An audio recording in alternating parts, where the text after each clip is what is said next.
Recently, I've just come back from America after a very successful trip. And though this trip was something which I hadn't planned for, it was an invitation to give a lecture there. And I was very fortunate, very fortunate to be giving lectures to people who have been achievers in their own field. There's one thing common that I saw, whether I'm in India or whether I'm abroad, or abroad meaning whether I'm in America or whether I'm in Europe dealing with people or giving lectures all around. Life is the same. Problems are the same. And actually I realized that, which I always believed in, that life is never easy. And I never believed the life was easy, because I always felt that if life was easy, life would be boring, because I wouldn't have to work for it. I wouldn't have to strive, and it's so interesting when you have to solve problems. I know some of you all would disagree with me, saying that solving problems is not easy. That's exactly what I'm saying. Life is not easy. I would like to share this American trip with you, because while being in America, when I was giving lecture to these war veterans, I was asked to give a lecture on just motivating them. Actually, they didn't give us any topic. They just said that they needed a kind of motivation, because these war veterans, ever since having come back, were very depressive. And they were in a very traumatic state of mind, and they hadn't come out of it. Now, imagine yourself being in war, where you are pushed.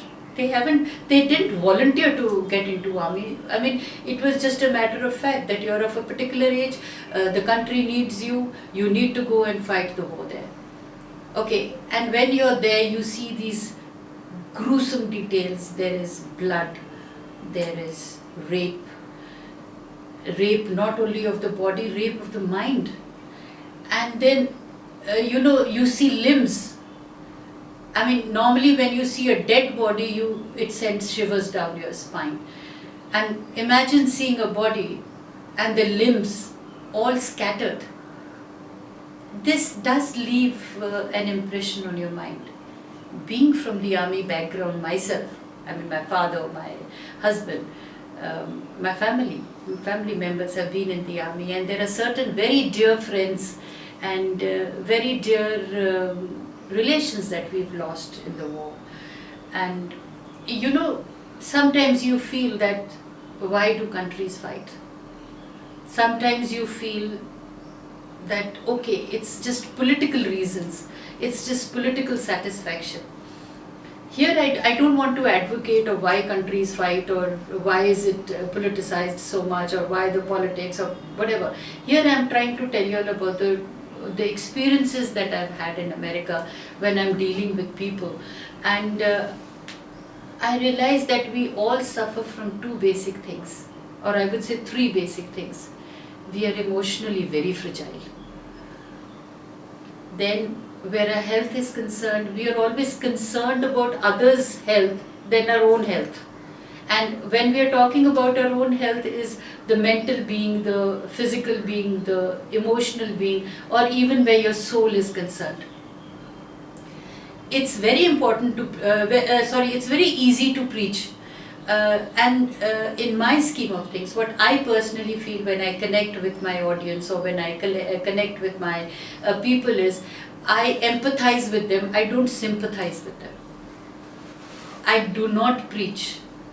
I only say what comes from deep within my heart, that the realizations, if every individual can realize and wake up to the emotions within himself, or to the needs within himself, and becomes a little selfish from time to time. See, normally we are always told it's not nice to be selfish.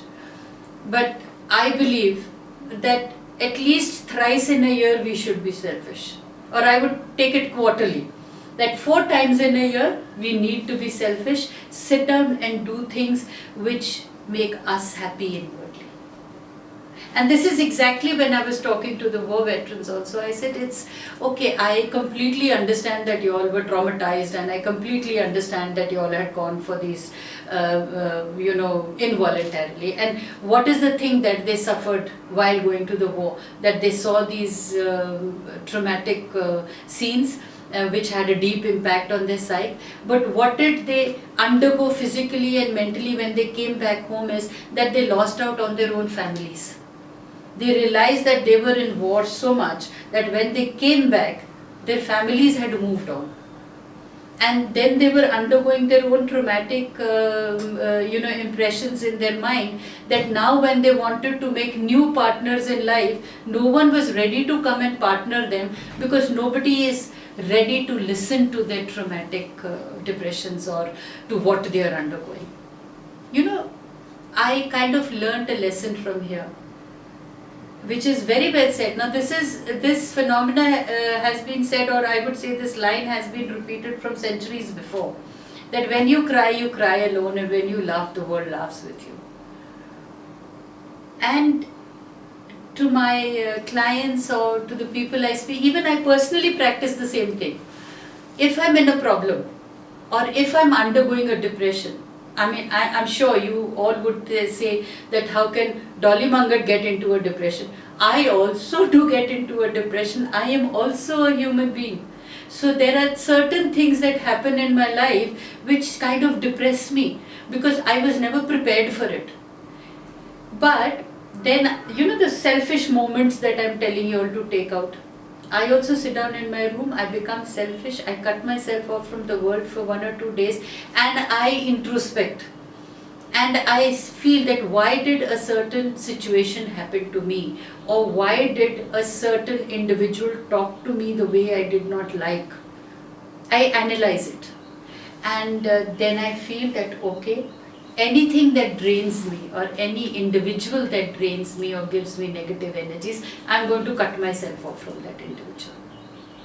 I also remind myself of the Rumi, the Sufi saint Rumi, who says that if you're going to try and get in search of faultless friends, you will be friendless. But for that particular moment, I choose to be friendless. I don't require people around me who give me negative energies. I don't require situations who give me negative energies. That's what I told the war veterans also. What is the thing that is giving you negative energies now? Your own thoughts of the past? You have to get away from them. And if you don't get away from them, I'm sorry, there are no shortcuts or easy routes to it. And they did agree.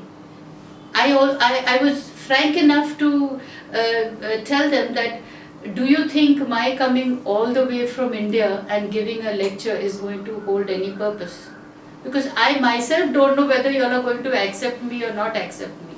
But should I think negative, or should I think this way, that I'm meeting these people who are full of experiences, who can share their experiences with me, and I can share my experiences with them and make this world again a very beautiful place. And I think that worked.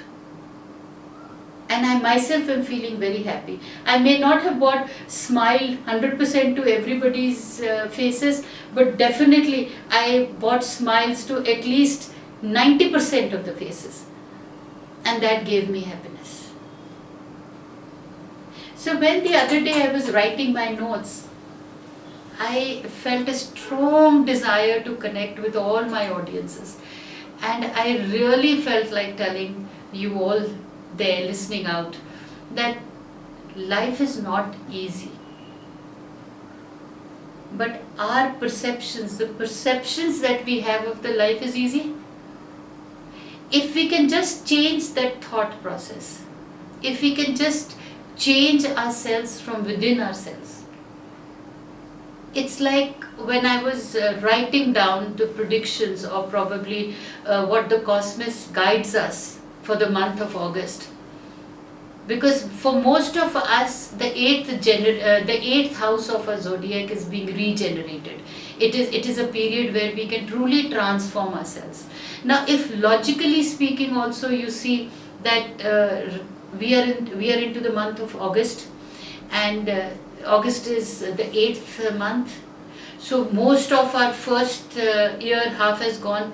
The rest half of year, if we transform and if we learn from our past mistakes and we truly develop a purity of intent within ourselves. I'm not talking of purity of intent for others, I'm talking of for yourself. If you can cultivate that purity of intent for yourself, trust me, half the problems can be solved. Now, that was one part of my journey with the war veterans, where I realized that regeneration and transformation has to take place, and it can only take place at an individual level, provided the individual is open to transform. If you're not open to transformation, if you're not open to a change, or if you're not open to changing your own attitude, then trust me, your altitude will also be the same. That attitude is your altitude. And attitude nobody can teach you. Attitude has to be self-cultivated. And this self-cultivation can only come when you have an inner awareness of yourself. This is one part of my trip. In the same trip, I experienced a different part. Now, this part was when I was dealing with people in general from all walks of life. You know, the main thing that really hit me, it was relationships. What an integral part of our life is relationships.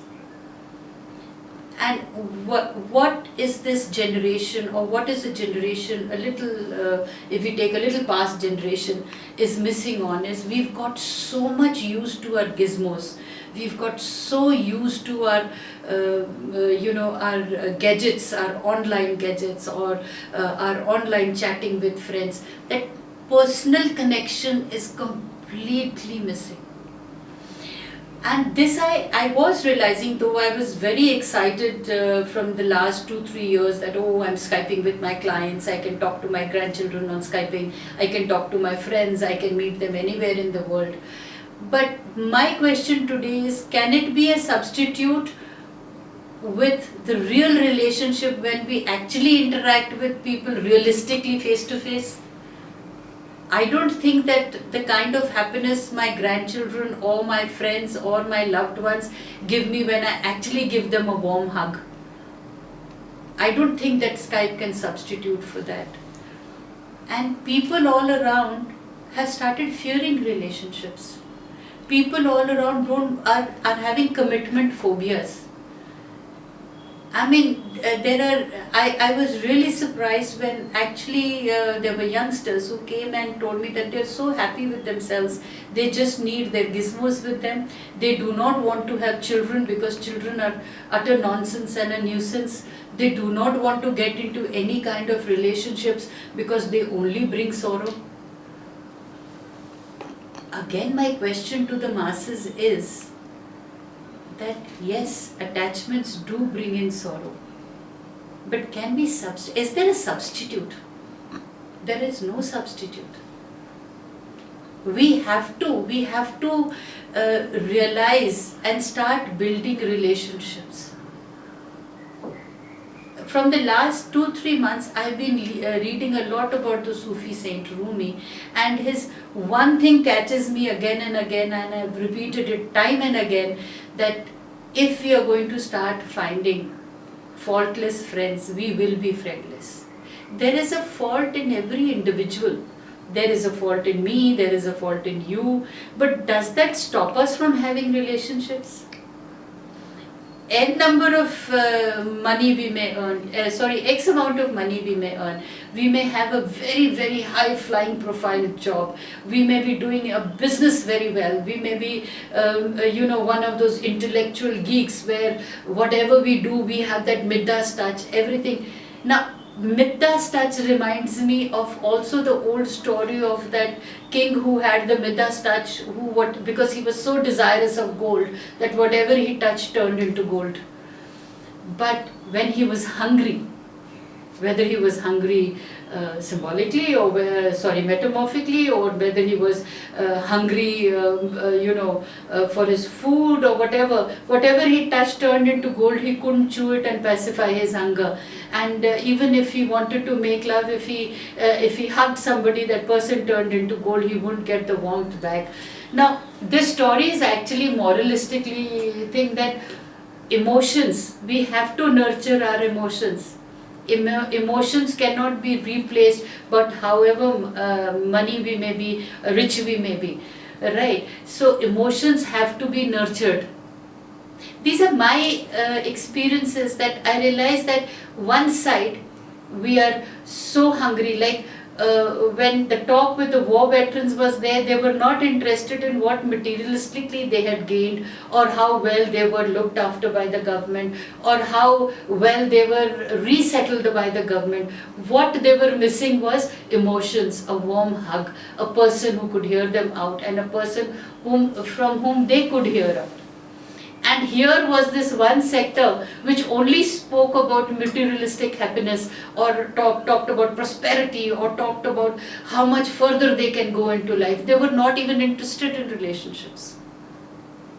So when I came back, it actually set me thinking, and it also reiterated my faith that money and honey does go together. So come on guys, we can't only aspire for money, we can't only aspire for money. A perfect balance of money and honey is what can give you happiness. So choose your goals, choose your targets wisely, and do introspection. Please be a little selfish for some part of the life in the year, at least 4 times in a year. Take out holidays by yourself. This is my personal belief, because I do it and I love to practice what I preach.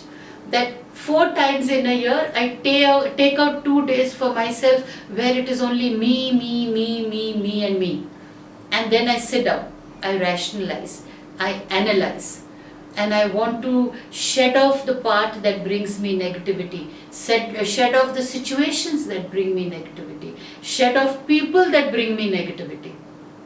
But I do not close my doors for the new people to come in. I do not close my doors for the new opportunities that I can grab. And that gives me a positivity and a zest for life. Because I do believe, and I don't ever leave trust. I don't ever leave faith. I am an eternal romantist. I am an eternal believer. And I am an eternal person who has faith not only in myself, but also in human beings.